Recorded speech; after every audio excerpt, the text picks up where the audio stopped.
So, Jason, I have a project going on that is tangentially related to my Black Friday TV purchase. Oh, God. Okay, you had said there was a project, but I didn't. Okay, all right. What is it? So this actually has nothing to do with the new TV. This has everything to do with the old TV. Oh, that's right. That's right. What? Okay, all right. Now I'm really interested. So to catch everyone up, my old TV, a 65-inch LG something or other TV, has this thing. I don't know if it does or doesn't have it. That's kind of the moral of the story here.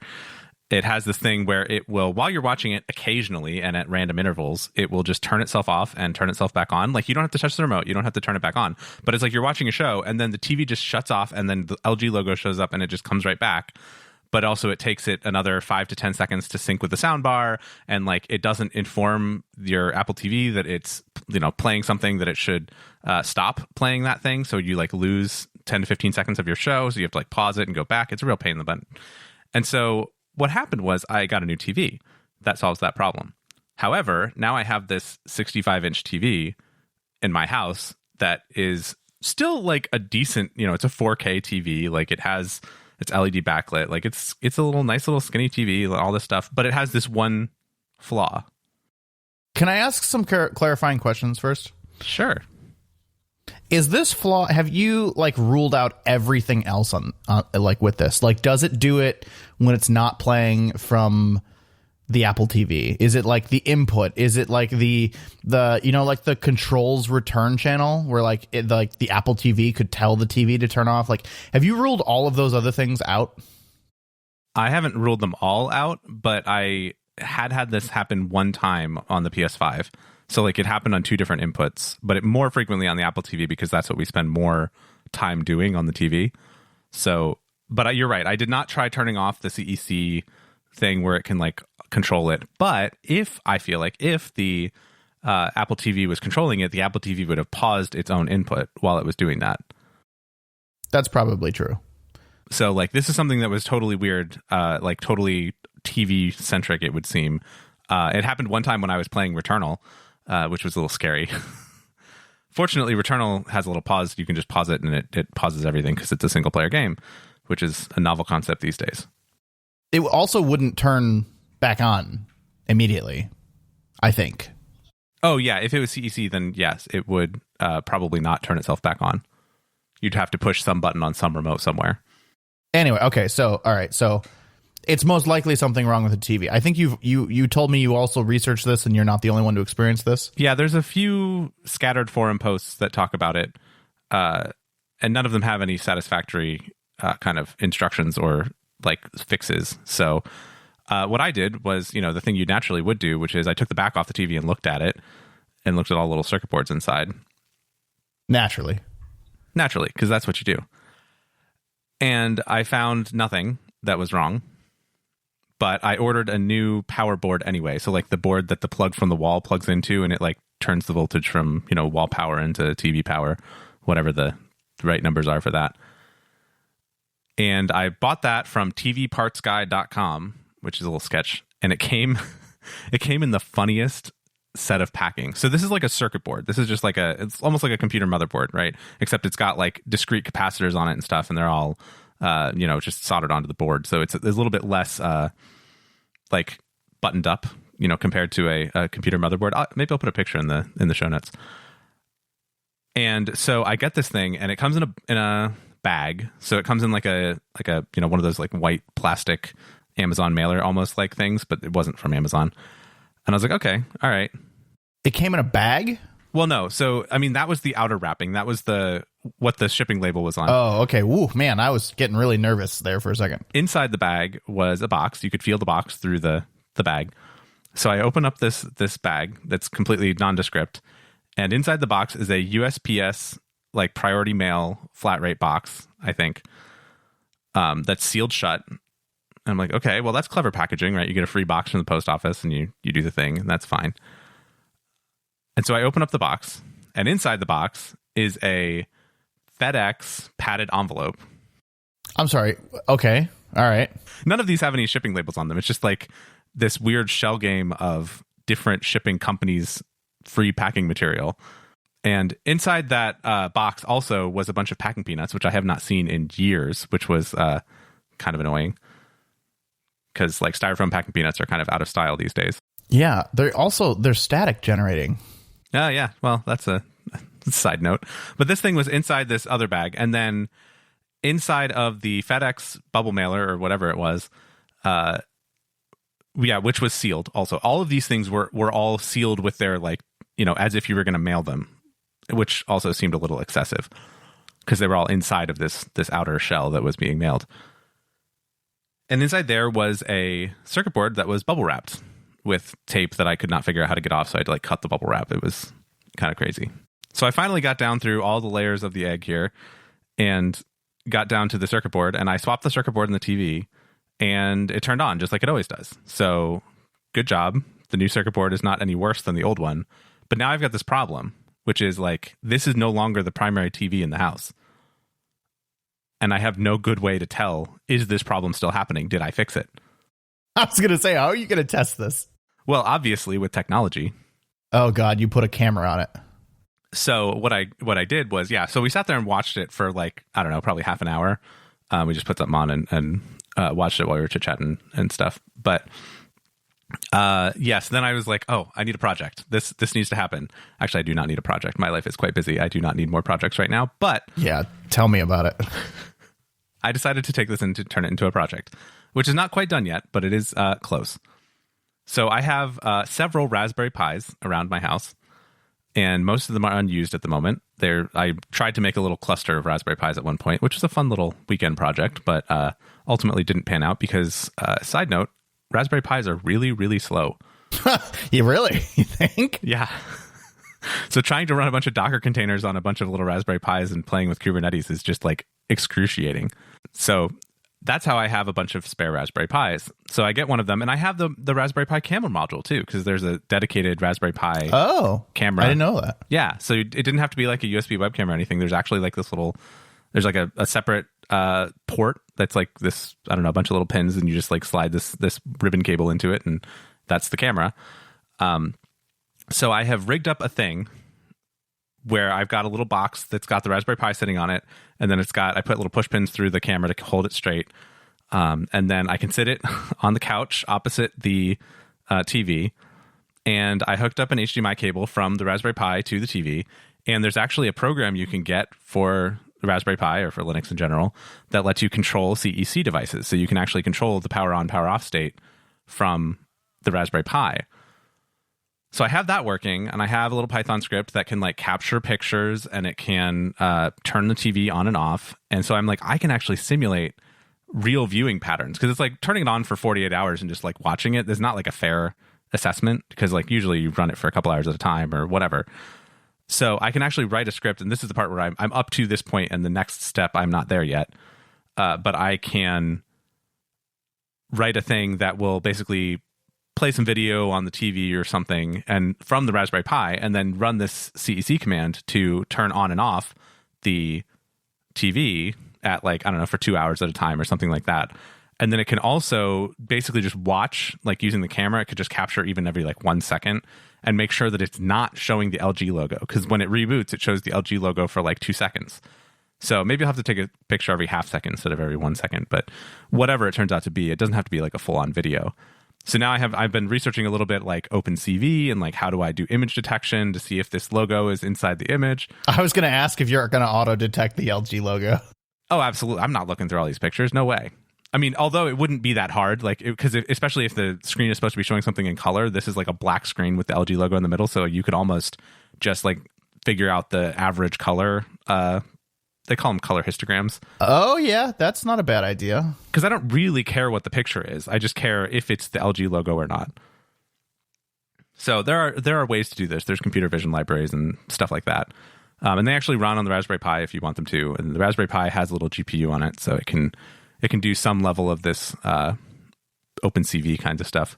Are you going to save the images locally or save them like somewhere on the network? I'd probably save them local. There is actually, I found some instructions on how you could forward them on to another computer on the network. So you could run like an image processing thing on like my gaming desktop or something and have it do the processing. But I really don't think there's that much processing to be done here. Like if I was trying to do something at a video, like at a real like 30 or 60 frames a second video, then yeah, I'd probably have to offload that because as previously mentioned, the Raspberry Pi is slow. But I think this is enough that it can be handled on the Raspberry Pi itself. Okay. I'm a fan of not over-engineering it, but I guess if this is a learning project, like you could over-engineer it. But I like the average color detection. Yeah, I think that might be the way to go. You will get some false positives, right? Because like, you know, white and black are not all that uncommon, especially for scene changes. But like, if you could narrow it down from 4 hours to video, 4 hours of screenshots to, I don't know, 100 screenshots you have to look at. Exactly. Well, and the other thing is I can play the source media from the Raspberry Pi itself, so I can control for what it's showing. Oh, you can choose. Yeah. Okay. I mean, I can make it run color patterns. I can make it just, you know, full screen red, full screen green, full screen blue, you know, just over and over and over again. And if it's ever not one of these colors, then you know something happened. Okay, getting into a practical question here. Is this TV in a place that like you'll have to look at or see?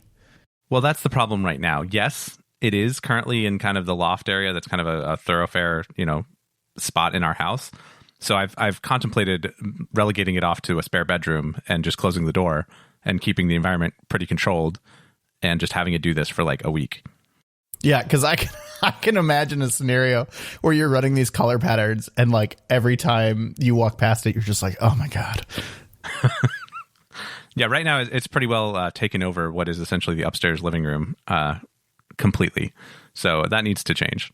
Are you expecting that this has solved the problem, or do you really have no idea, or what is the hypothesis of this experiment?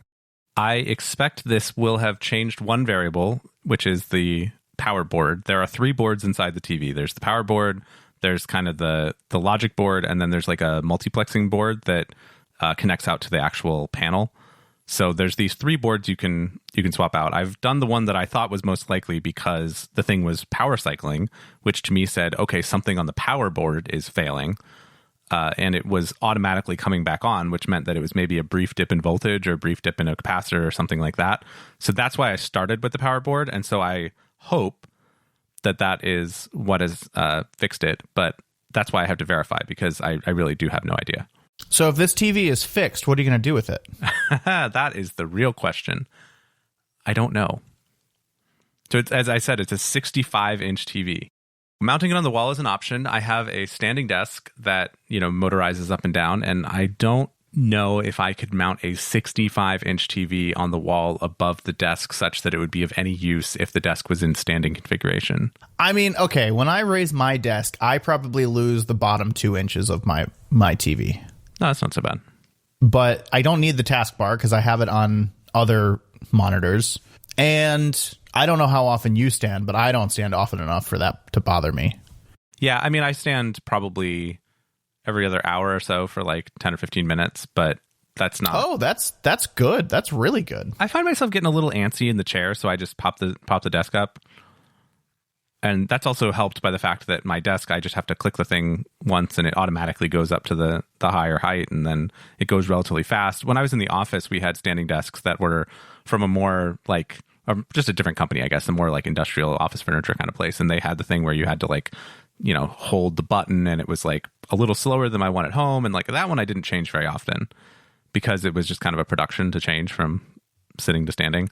But the one at home, it goes up and down fast enough, and I don't have to think about it, and I don't have to sit there and hold it for like 30 seconds that I do swap it. I should stand right now. Oh. I'm going to. Here we go. Ready? Here we go.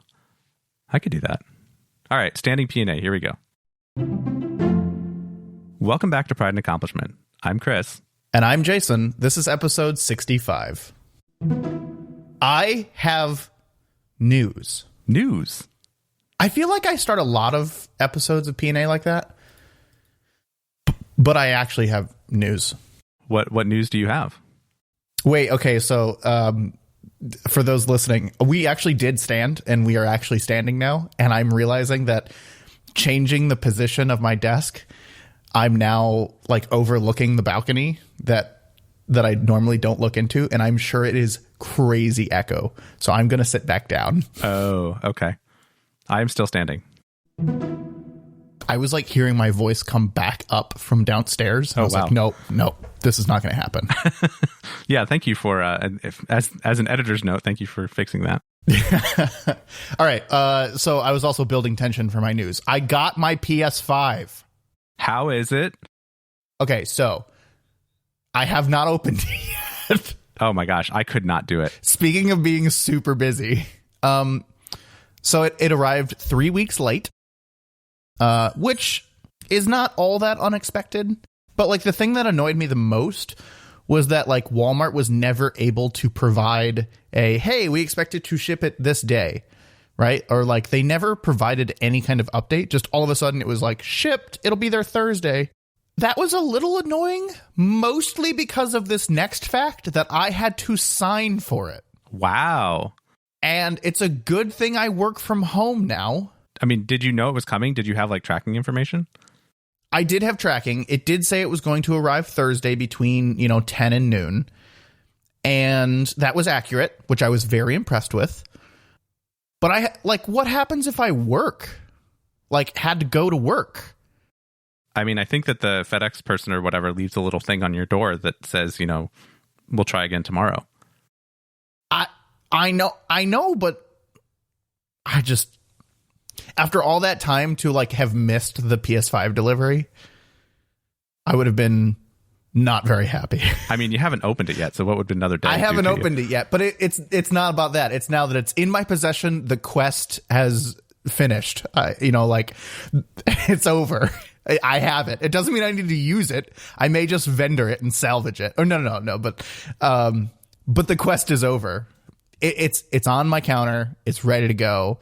I no longer have to worry about getting a PS5. Nice. But no, I haven't opened it. I haven't had the time. I barely have the time to watch the TV shows I want to watch. So like, I'm not going to open another console. Literally the only thing I would want to play right now is Returnal. Which, by the way, side note, just won a ton of awards. Oh, good. But I don't need that right now. I was never in a rush to get a PS5 to begin with.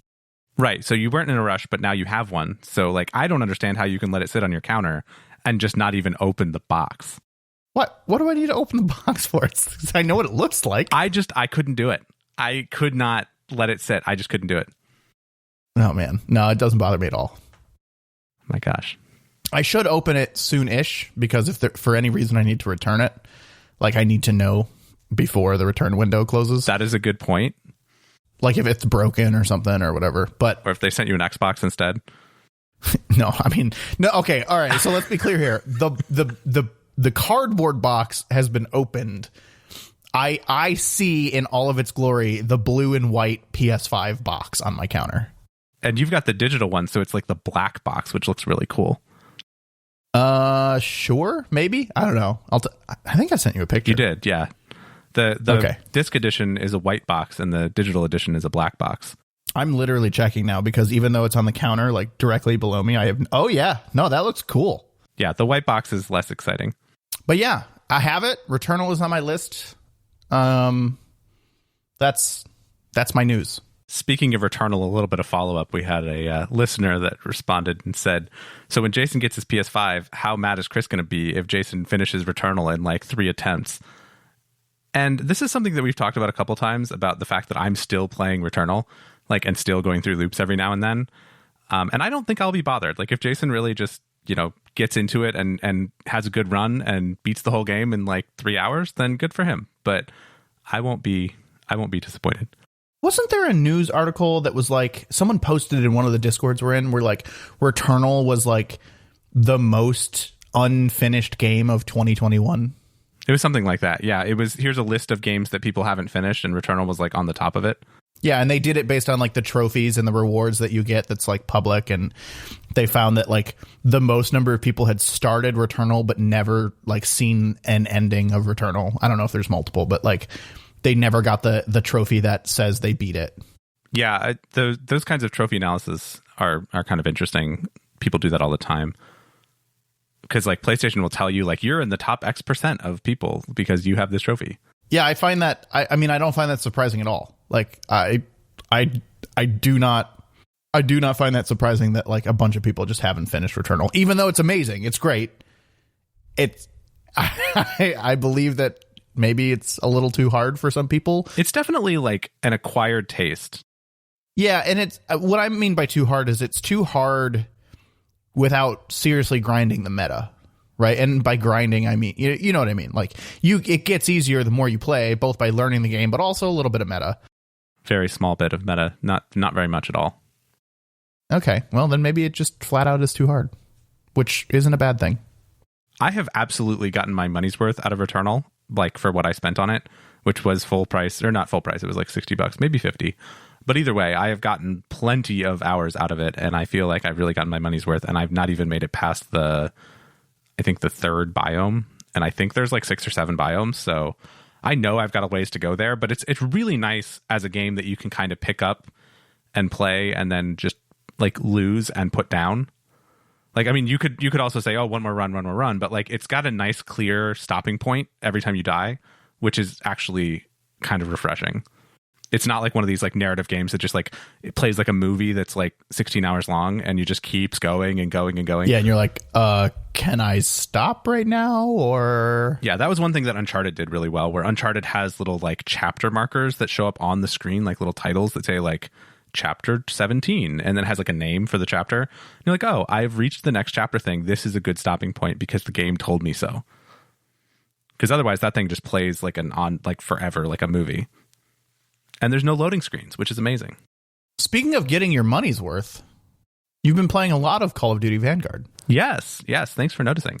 I've been trying to stream on Twitch whenever I think of it, so that, you know. And I absolutely pick that up because Twitch is always open for me.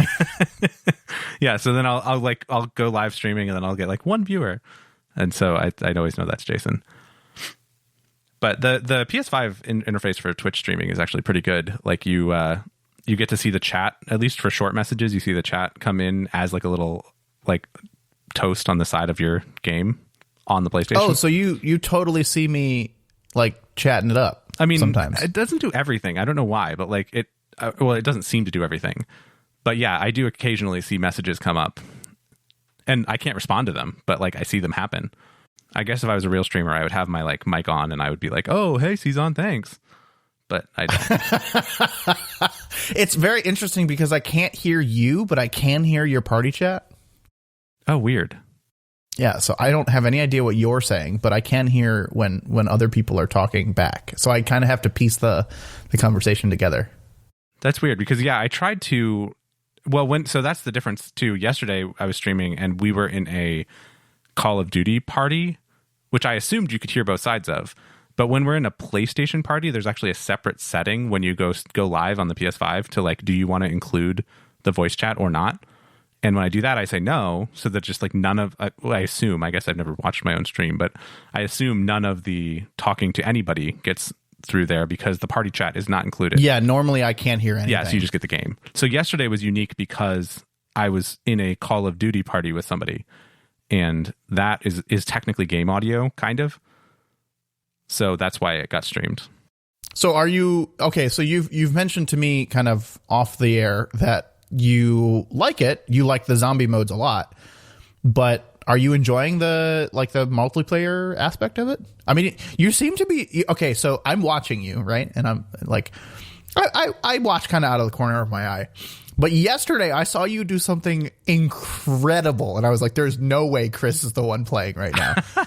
But you were like, I feel like you're like really getting into it. I feel like you're actually like learning the maps and how to play, and like I feel like you're doing a decent job in some moments, and in other moments it's just like, oh yeah, that's definitely Chris. Yeah, no, I still make no claim to be good at Call of Duty, but I know what you're talking about. I dropped down through like an elevator shaft and like shot 2 people in the back, and like it was great. Yeah, it was really cool. It was very good. I have my moments, those things occasionally line themselves up. But I would say generally I'm not consistent at doing that kind of stuff. But when it happens, it's really fun. And I do enjoy the game. I think the thing about Call of Duty also is that they they have a quick enough respawn timer that like you're always right back in it.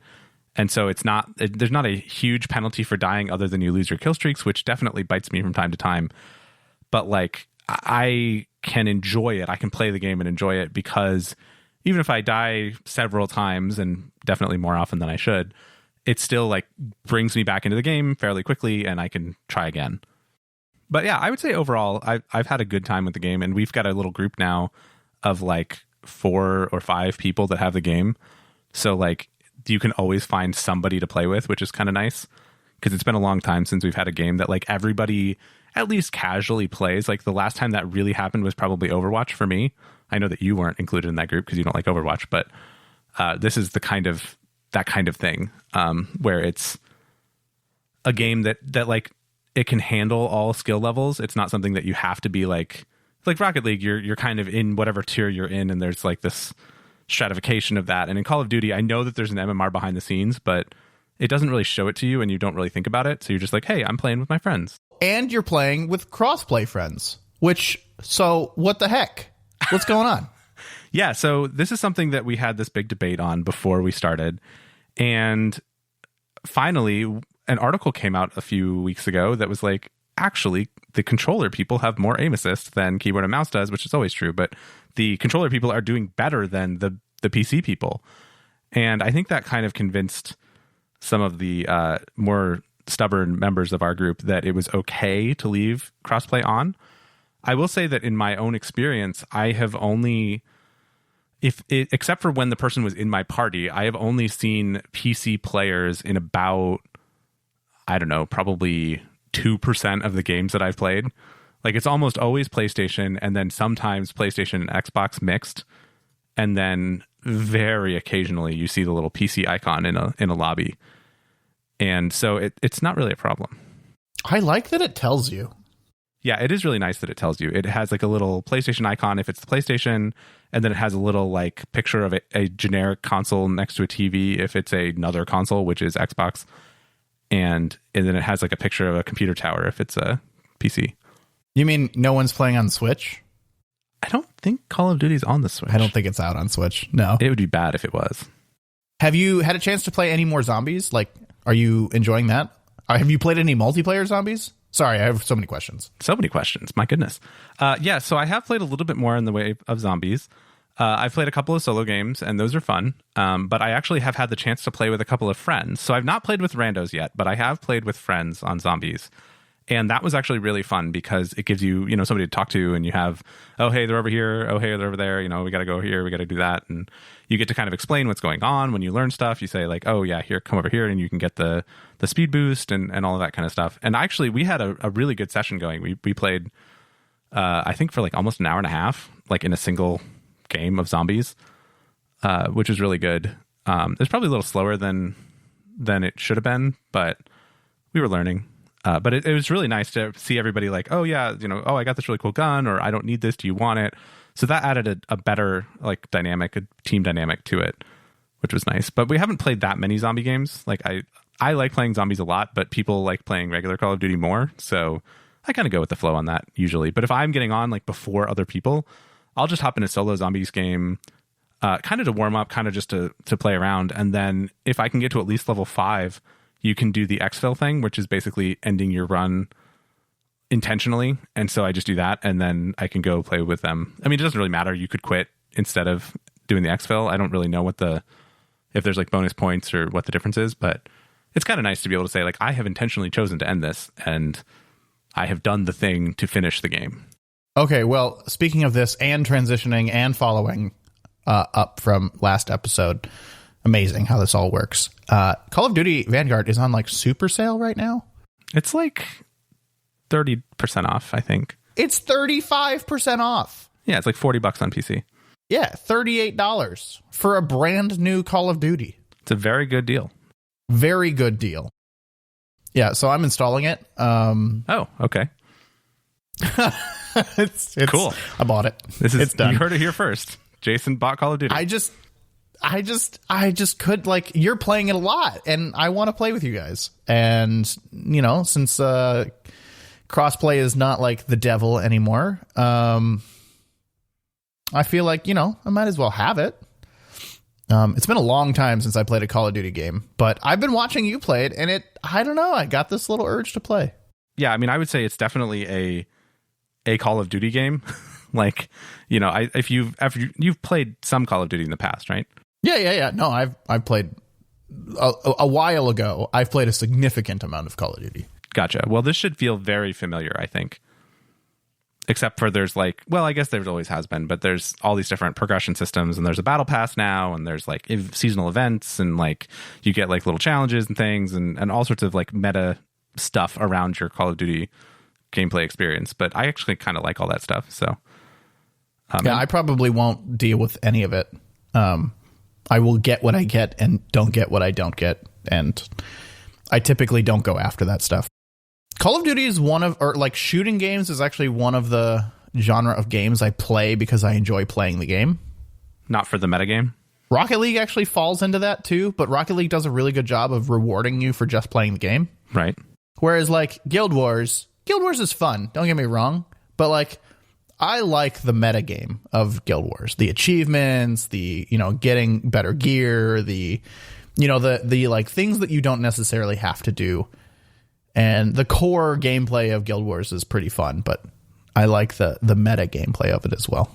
Yeah, I mean, cosmetics in Call of Duty are very much not seemingly worth it for the most part. There's not a lot of things that people get, and you're like, oh my gosh, I want that thing. In Rocket League, sometimes it's oh, that goal explosion is so cool. But in Call of Duty, it's just kind of yeah, I mean, I guess the one thing that's kind of like a goal explosion is that there's a frame that you can get that goes around kill cam. So when you kill somebody, they watch the kill cam, and there's little frames, except that all the frames, and this is the problem with almost everything in Call of Duty to me, is that everything has this very, I don't know what the word is, but very over the top kind of Call of Duty aesthetic to it, I guess is maybe a way to say it. It's very military, very the first one you get is barbed wire on the corners of the kill cam picture. And another one was this super gaudy thing in the top right or top left and bottom right corners. It was a huge frame around it. And I'm just I understand. I think this is a cool idea. They're trying to stick to their kind of, war is war, and it's whatever, bad, and get your tattoos of the devil and all this crazy stuff. They're just going to very Call of Duty lengths for all of the aesthetics of their stuff, and that is not my preferred aesthetic. I mean, and I know this is a me thing, but it's just a little over the top, and it's a cool way to do cosmetics, but the choices of the artwork are actually the thing that I don't like. Yeah, they know their brand, and I would say you and I are probably not their target audience for the brand. No, probably not the target demo there. With all that being said, though, Call of Duty is just one of the things on sale. We talked about sales and Christmas sales and Steam sales and all that cool stuff last episode. So much is on sale through the end of the year. Ubisoft is having a sale. Battle.net is having a sale. Steam, I think, soon, maybe. I don't know. Maybe it's already started. And they all go, from what I can tell, through the end of the year, not through Christmas. So you will have a chance to get them if you're listening to this episode, kind of on time-ish. The big thing to note also in the sale department is that Epic is doing that thing that they do where they give you a coupon for $10 off anything that's $15 or more. So if you can find a $15 game that's it's on sale, that's including after the sale price. So if you find something that's $15.99 or whatever, it'll be $5.99 when you go buy it if you use the coupon. And the coupon is free to get and all that. I think it's reusable. So Epic is the place to go for a good deal. But as we've previously mentioned many times, then it's stuck in the Epic Game Store, and they don't have all the games, and you probably have most of your games on Steam anyway. Your mileage may vary. Yeah, exactly. Okay, well, Chris and I had a topic today, but we've been talking for way longer than we planned on for follow-up. And we're gonna just call it here. Cause it is holiday season, and honestly, Chris and I are super busy right now. And I think we've got plenty of content here. So tell us what you want for Christmas, because this episode will drop right before Christmas. And then I think, Chris, is this the last episode for the year? I was just looking at it. This is the last episode of 2021. So next episode will post on the 5th of January or 6th of January. Okay. Well, Merry Christmas if that's your thing. Happy holidays if it's not. We'll see you next year. If you do want to get in contact with us, tell us what you want for Christmas, or tell us about some good deals or whatever. Just, you can get in contact with us by visiting our Discord, which you can get to at discord.pnapodcast.com. If you want to find our show notes or listen to any of our older episodes, you can visit our website at pnapodcast.com. That's P, the letter N, and the letter A, podcast.com. If you're enjoying the show, we would just ask that you could share it with some others that may enjoy it as well. Thanks for listening, everyone. We'll talk to you next year. Oh, I see what you did there. Yeah, that's a little Easter egg there. Wow. In all seriousness, though, Merry Christmas and Happy New Year. Jason, I know what game I'm going to be playing over the holidays, which is actually not true because I have about 6 games right now that I want to be playing over the holidays. Okay, what game do I need to add to my list here, Chris? It's an oldie but a goodie, Dota 2. Oh, what's going on in Dota 2?